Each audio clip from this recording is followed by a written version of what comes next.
Hey, hi, hello. Welcome to Diana Emerson today. We're listening to the heartbreaking case of Justine Abshira. It's a true crime.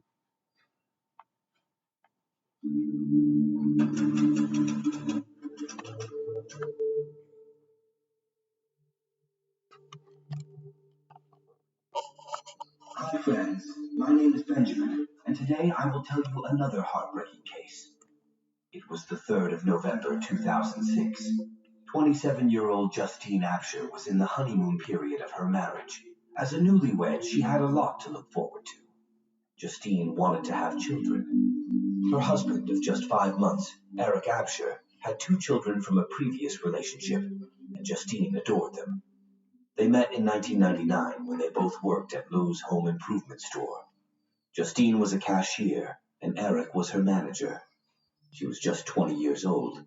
He was 26 and told her he had 2 young daughters.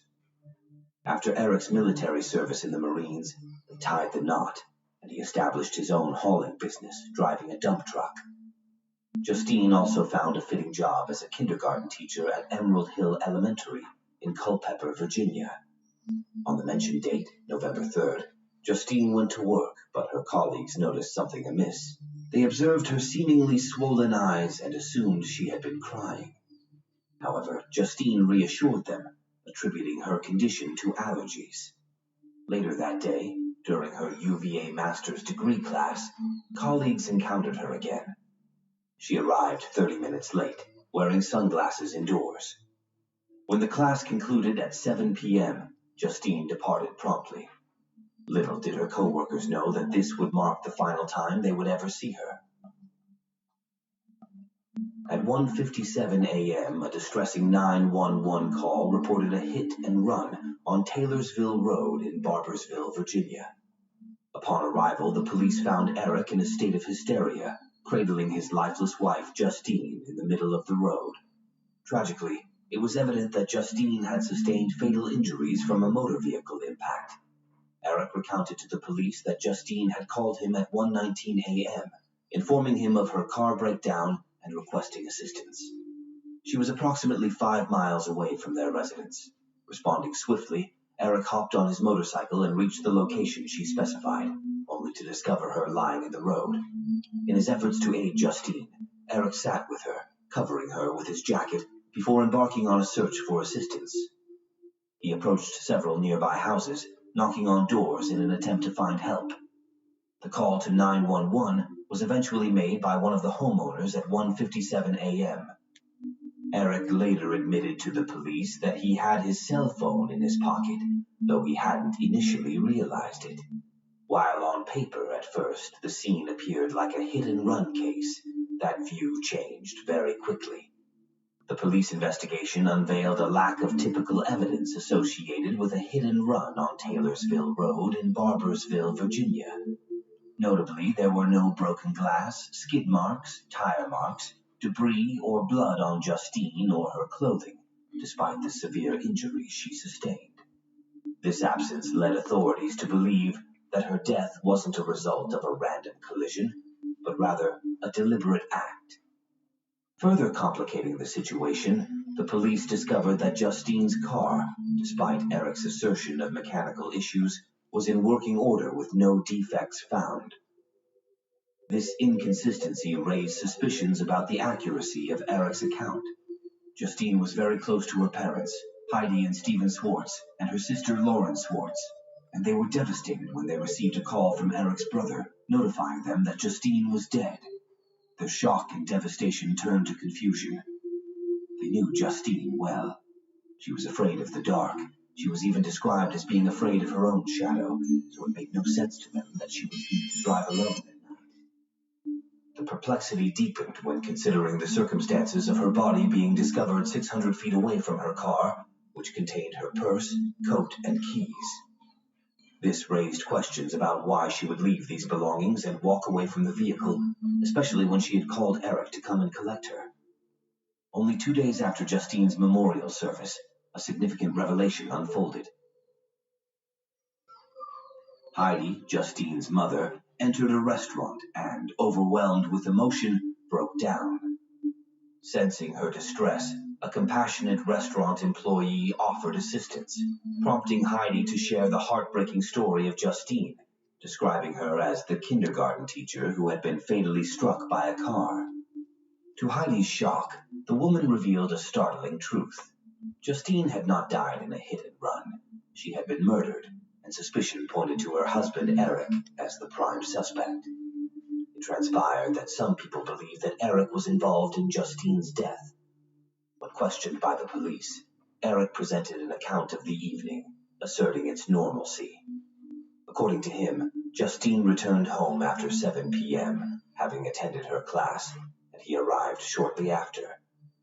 He mentioned being with Justine for a while, until he received a call from Martha Jefferson Hospital, where his ailing mother was.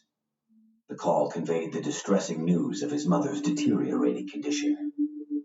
Eric told police that he went back to the hospital and was there until 11:30 p.m. He did not go straight home after the hospital. Instead, he went to their storage unit on Route 33 in Ruckversville. He stored his motorcycle there. Eric left his car at the storage unit and took the motorcycle out and went riding. He told police that he wanted to clear his head. According to Eric's account, he returned home around 12:30 a.m. At that time, Justine was awake and eager to talk. However, an argument ensued between them as Justine wished to discuss his mother's health, a topic Eric was reluctant to address. He conveyed to the police that he expressed the need for some solitude, and in response, Justine allegedly remarked, "Well, maybe I need to be alone too." According to Eric, Justine departed and drove away in her 2002 Ford Mustang. Eric informed the police that he wasn't concerned, anticipating Justine's return, and casually watched television. His next contact with Justine occurred at 1:19 a.m., when he received an angry call from her. She explained that her car had broken down and requested him to pick her up, providing the exact location. He mentioned that it took him around 15 minutes to leave the house after receiving Justine's call, as he needed to put on his shoes, grab his jacket, keys, and helmet. Eric asserted that he located her between 1:39 a.m. and 1:44 a.m. The police found Eric's account suspicious, especially when considering the crime scene and Justine's injuries. This led them to launch a comprehensive investigation into the circumstances surrounding Justine's death. It would take 4 years, but police finally had enough to officially charge Eric. He was charged with the first-degree murder of his wife. The prosecution asserted that Eric committed the murder with the motive of wanting to end his marriage and for financial gain. The court was informed that in the months leading up to the incident in November, Justine underwent a significant transformation. She ceased meeting with friends, ignored calls, and even declined a friend's housewarming gift of flowers, citing Eric's prohibition on accepting gifts. The prosecution contended that Justine was killed at a different location and then placed on the road where she was discovered, all part of Eric's plan to stage a hit and run. Their argument posited that this was orchestrated to secure a $1.5 million insurance payout. According to the prosecution, the nature of Justine's injuries contradicted the hypothesis of a vehicular collision. She sustained 113 blunt trauma injuries, including multiple broken bones, lacerated organs, and 23 head wounds. Strikingly, there was minimal blood at the scene.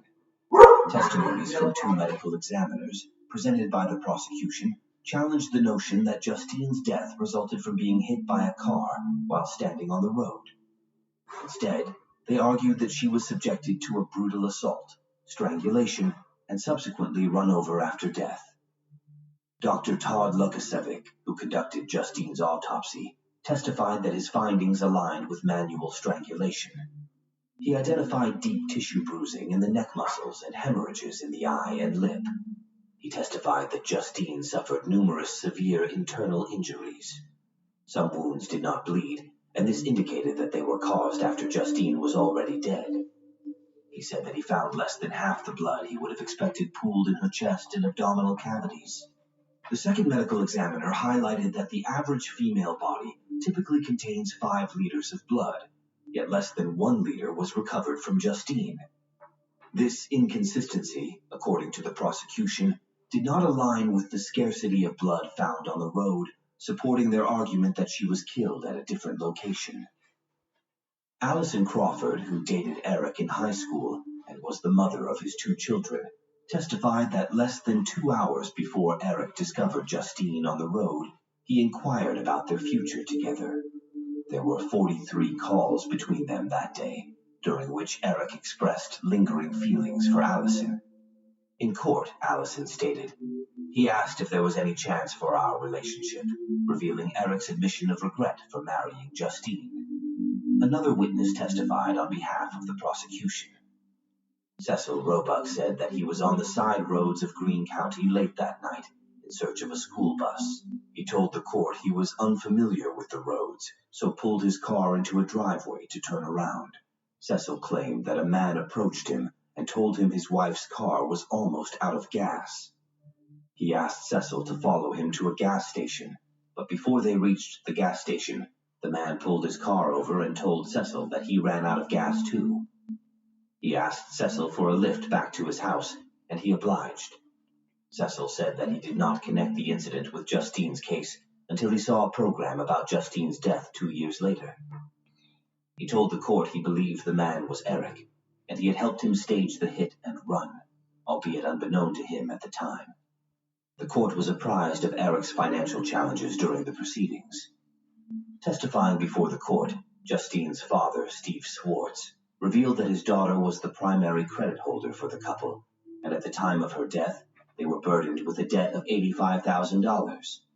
Insurance claims adjusters provided testimony concerning several policies with Eric as the beneficiary.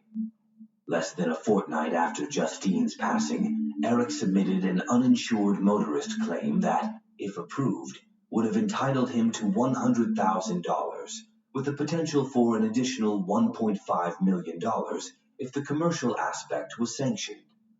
Notably, Justine's name was listed on the insurance for one of the dumpster trucks. In 2009, Eric filed for bankruptcy, ultimately receiving $330,000, which was utilized to settle outstanding debts. This financial backdrop added a crucial dimension to the court's understanding of the case. During the trial, some evidence was presented in the absence of the jury, including allegations of an affair Eric supposedly had a month before his wedding and just 3 days after Justine's death. Additionally, it was suggested that he possessed explicit photos of a woman, but tore them up to avoid negative perceptions. The prosecution argued that Eric's cell phone records contradicted his claim of being at Martha Jefferson Hospital when he asserted, suggesting he was actually at home during critical periods. This, according to the prosecution, provided him with ample time to commit the crime. They told the jury that there were 2 periods late in the evening and into the following morning that were of particular importance, from 10:04 p.m. to 11:23 p.m. and from 12:08 a.m. to 1:19 a.m. when a call from Justine's phone came in. The cell phone record showed that he was at home and not at the hospital at that time.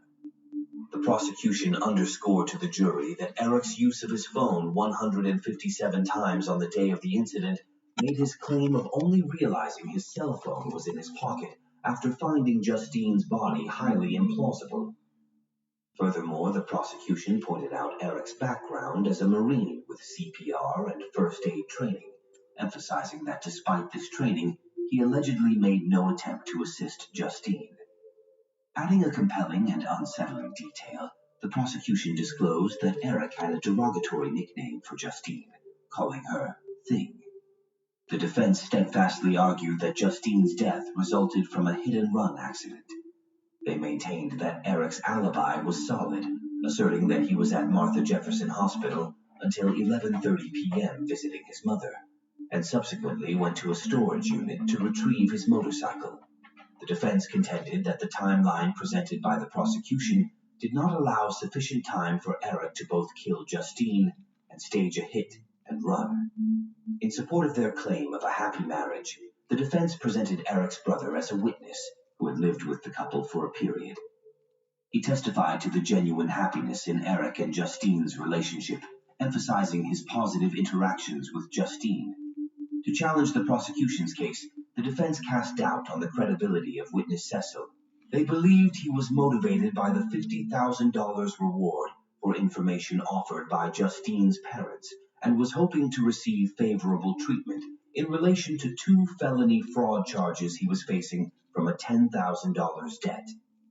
The defense aimed to undermine Cecil's reliability as a witness, questioning his intentions and potential biases.